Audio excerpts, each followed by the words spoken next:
Farmers, in many cases, are environmentalists. You know, the work that they do on their land, whether it's the land that is in production or the land that is not, there's opportunities to engage in federal and local land conservation organization programs that can benefit them financially while at the same time allowing them outcomes that maybe they have beyond the growing areas on their farm. Now, if all the farmers had it their way, every piece of farm ground they farmed would be highly productive and sustainable to farm. Unfortunately, that's not always the case.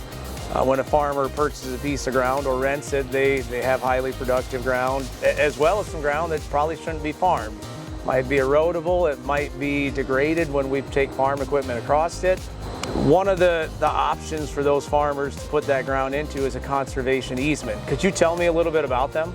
An easement program is an opportunity to take a piece of ground that may not be that productive, but if it's a wetland, for instance, like the one right over here, this is a reconstructed wetland.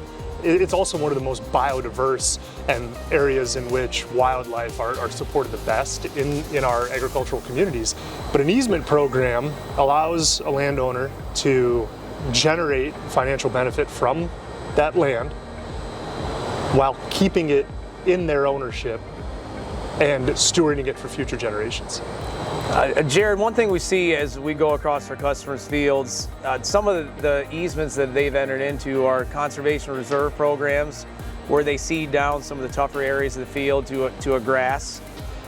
We have some that have entered into pollinator programs to help support the bee community, and we've also got some farmers along watersheds that have entered some of their ground into wetlands.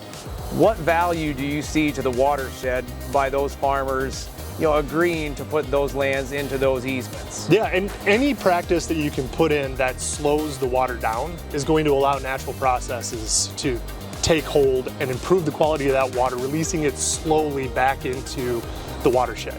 And so wetland systems slowing that water, buffering those stream banks, it's going to prevent sedimentation in the Mississippi River. It's going to improve the clarity as well as the quality of the water in our streams across the agricultural Midwest, which ultimately is going to lead to greater fisheries, greater recreational opportunities, and even better economic growth for our rural communities